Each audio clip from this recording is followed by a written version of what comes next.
I think I may have been really tough on Malay novels, but for those who actually read them, let's be honest here, like they do have a lot of weaknesses, and repetitiveness is not their only issue.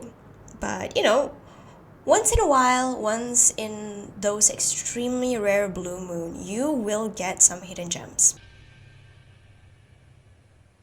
Wait a damn minute. Like this one.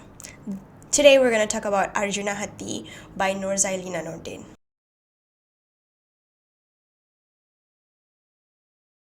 So this is a 2004 novel that I found in my school, and that was the first year that I delved into Malay novels. I actually found Malay novels to be intimidating because of their size, and also because I was afraid that if I spend all that time reading in novels of that size and it ended up a disappointment, those are like time wasted. Time I'm never gonna get back. Looking at you, lelaki itu untukku. I'm gonna tell you right now that the earlier iteration of Malay novel back in the early 2000s or maybe in the late 90s, they're so much better than whatever crap that they're serving these days. I don't think I ever knew anyone who read this book. It was difficult finding this book. Luckily, my friend found this for me actually on Shopee, so I bought it immediately during lockdown because I was like, all of a sudden I was just reminded of this book. I watch a lot of Malay dramas in lockdown. I wasn't very picky when it comes to what I watch. And then I was thinking, you know what would be great if this novel was adapted into screen. And I was like, why haven't people doing it yet? Is it because this novel is not popular enough? When, for me, I think that this novel deserves its spot. So this is actually a family saga of two generations or more actually, divided by time and space. I don't have friends. I got family. Our main character, Azhari, is trying to retrieve his great-grandfather's footsteps in England. His great-grandfather was Shabuddin, or nicknamed Dean. When he was a child, he got separated from his family by accidentally getting into a ship to London. On the ship, he was adopted by the captain, and then when they reached land, he was adopted by this family. From there, he worked hard. He started to build his own recognition, his own name, in a foreign country. It's about his life there. The first 100 pages really dedicated to his life from beginning to end. But then things all come crumbling down. Everything started to fall apart. His family left him, and thus he is forced to leave the country, and so he came back to Malaysia, and then we get to see a little bit of his life in Malaysia where he built a new family, but there's a bunch of other struggles as well. It was actually very interesting, that part of the story. After all those hardships, after all those work, after all those obstacles that he went through in life, his legacy remains buried until it was uncovered by his great grandson Azhari. Or maybe, for convenience, they wouldn't call him Harry. So Azhari found several papers that refers to Dean's properties in London that nobody ever cares to check. In the case of Dean, his life is so painful that even after his death, even despite having a new family, nobody gives a shit about him. Nobody cares about his legacy. Nobody cares about the family that he has in London. Nobody was like, let's reach out to our half-siblings. I'm like, everybody just moves on with their lives. Although I'll be honest with you, like with the kind of familial conflict that I'm facing right now with people, I'd say the lesser the better. When I think of Dean's situation, I feel sorry for him. I feel like, damn, you work all this hard for those to be forgotten. It's a shame, really. And so Azhari, aka Harry, he went on this journey to find out what exactly his great-grandfather left, and about his family and everything, to reconnect. You see, my late father used to do this. My late father loves retracing old family trees and everything. He would go on days of journey just when he heard he has a distant cousin somewhere in the northern side of the country. And I'm like, yeah, all that's been paying off, by the way.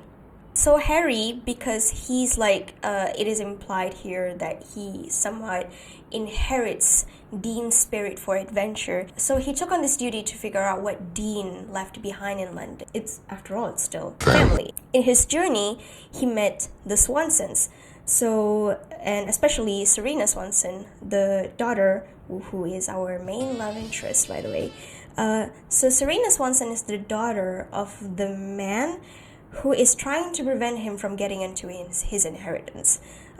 Because, well, I think if you've read it, this is not actually a spoiler, by the way. This is just like, you can tell from the beginning that he's actively trying to prevent Harry from getting his inheritance because he's the one that swindles him. He also experienced some internal conflict with Serena and a longtime friend who's always with him called Natra. So yeah, this is kind of a love triangle, by the way. Serena is in love with him, he's in love with Serena, but at the same time, he's also had some residual feelings towards Natra.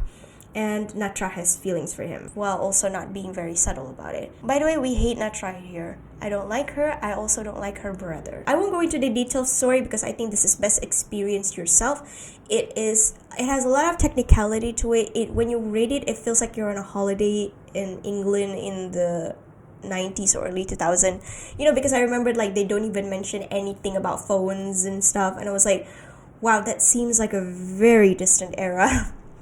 But it's nice though, it's nice. And the way the sceneries are described, it makes me want to go to UK and actually go to these places that was mentioned in this book. Maybe I could someday. The problem that I have with Arjuna Hati is that the pacing was a bit inconsistent. Like the first 100 page, when they talk about Dean's lives, that was literally the best part of the book. And unfortunately, it went downhill from there. I mean, the rest wasn't bad. In compared to Dean, Harry's character felt really bland to me. Like, Dean was a very interesting man. He was someone that is very strong-willed. He experienced some interesting things in life. He's a man desperately trying to put his family back together. But, what's the effort of one man when the rest of them won't cooperate? So he's forced to leave them because they don't want him. His in-laws, his wife's family, wasn't very accepting of him in the first place. So there's even like they never outright say it, but I think of course it is obviously it's racism. They didn't outright say it. When I figure out like this is like, oh, it's a show don't tell kind of thing, I appreciate it. I totally appreciate that what the author's trying to do. When Dean was, with his family in London, he tried so hard to do the right thing. He's the embodiment of that meme, when you try your best but you don't succeed. He's trying so hard to like help his father-in-law's business, etc., like trying to please his wife, trying to please his mother-in-law, but nobody's accepting him. I mean, even though his father-in-law was at first very welcoming of him, was very cool with him, but eventually like he is someone who falls for his own vanity, and that he no longer respects Dean's opinions, even though like Dean has proven expertise in this stuff. And Dean just cannot catch a break at all. Even when he returned to Malaysia, even as he formed a new family, even his in-laws, even his Malaysian in-laws are assholes. If there's one thing that I learned from Dean's story is that assholery is an international trait regardless of race and gender. So yeah, everyone's being selfish. Everyone's out for their own. They're all just taking advantage of him. And honestly, it's kind of sad. Although Azhari, as his descendant, is like sort of trying to make things right again, I can't help but think like, you're not Dean. I wish that the narrative structure is sort of a back and forth kind of thing. Like, we start off with Dean's story and then fast forward to the future with Azhari. So it creates like this dual main character kind of thing. It creates this back and forth thing between the 1800s versus the early 2000s. Kind of back and forth. So it's kind of a generational gap, and we get to see the contrast of lives within these two men. Maybe it might even make Azhari's character more palatable to read. I mean, he's not annoying, but he is not as interesting as Azhari, that's all. The middle part of the story has a lot of technicality. We get to see it's about Azhari and Serena went on this journey across UK, tracing his old family members and then her old family members for clues on his old family members and stuff. And there's like a bunch of subplots here regarding Serena's grandmother. There's also a bit of a subplot regarding Serena is being set up by her father to marry this rich guy. That feels a bit half-assed a little bit, but I don't care because right now I'm all about Azhari's journey anyway. The major problem for me lies with the ending of the book. If you're planning on actually finding this book, I am going to warn you that this is not one of those fluffy books with a lot of romantic scenes. I mean, it has, but the heart of this book lies with Azhari's adventures and of course Serena being with him. There are some romantic moments between them, but like I said, the focus lies with Azhari uncovering who Dean actually was and what legacy he left behind. So it's actually a bit more serious than fluffy. So this is the part where I will give you major spoilers. So if you're aiming to get this book, you can exit the video now if you don't want to be spoiled. So yeah, spoilers ahead. So the ending is where truth is out. Azhari figured out about like what legacy Dean left behind, and also what does Mr. Swanson, Serena's father, how does he play a part in this. And Serena, of course, despite her like condemning his father's action, asked for Azhari for a bit of a leniency. And of course, Azhari being the man that he's not going to do anything because he loves Serena. But my problem does not lie with Azhari finding out about his legacy. My problem lies with the fact that Serena went missing. Yeah. Well, if not went missing, I think it is highly implied that she died, but we just never saw her body. Serena is a great character, by the way. She has a lot of chemistry with Azhari, and I really ship them both, which is the reason why when Natra appears about approximately the second half of the book, I'm like, who the hell are you?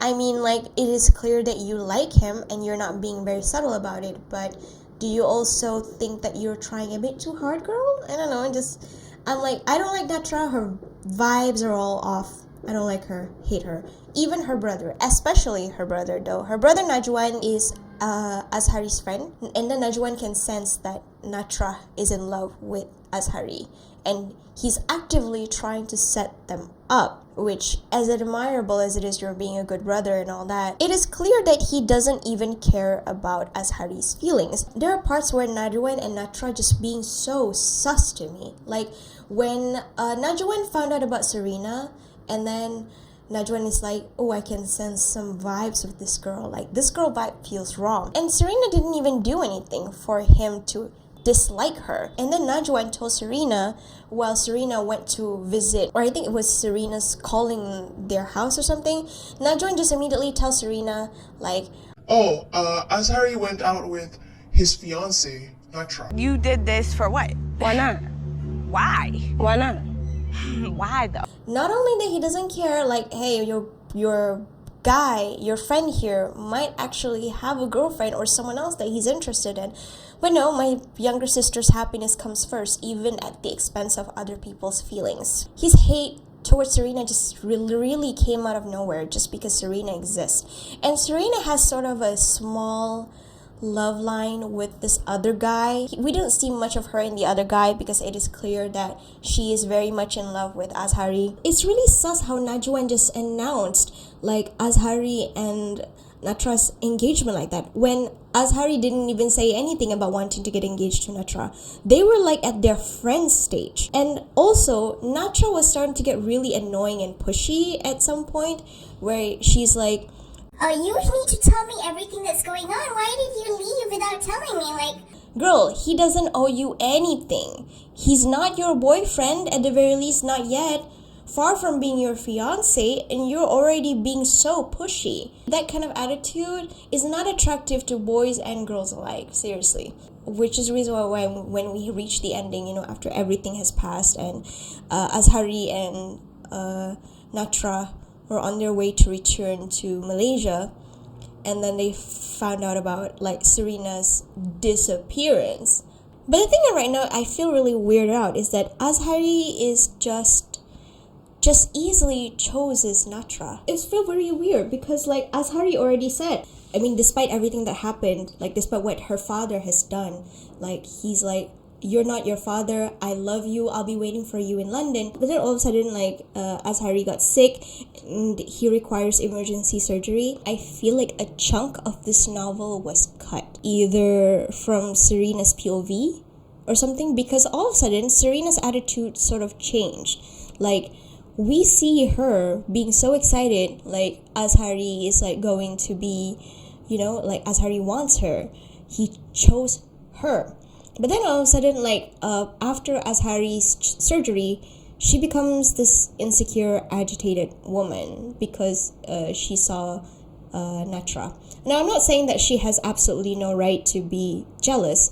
I mean, we have seen that Natra is very much interested in Azhari, and that Natra can be annoying. It is never actively said, but I don't. Based on what I've seen, the evidence so far, my conspiracy theory says that Natra is not above to do bad things to get what she wants. She's described as very innocent, very polite kind of thing. I'm not fooled. As Harry post-surgery, immediately these two women are like asking, Harry, you better choose between Serena or Natra. give that guy a break. He's just got out of surgery. He needs to recover. But then, like, all of a sudden things get worse. And then Azhari got sick again. And then we immediately fast forward to Serena gone missing in an archaeological site. What does that say? That's suspicious. That's weird. This might just be my conspiracy theory, but I got a feeling that this is exactly what the author is going for. I mean, like, during the time when Azhari was probably got sick again, probably he fell into a coma again, there's a possibility that Natra or Najwan got rid of Serena. Possibly killed her even. We don't really know what happened since we never get a POV from Najwan or Natra. And there was a brief POV of Najwan, but still, like, it wasn't enough to actually show that they could be the one who done it. I'm saying based on their shadiness so far, I don't think they're above it either. So I think the ending is up for our interpretation. Even though Azhari picked Natra in the end, I don't think it is because he loves her. He loves Serena genuinely, but I think it's just like, well, better one than none, I guess.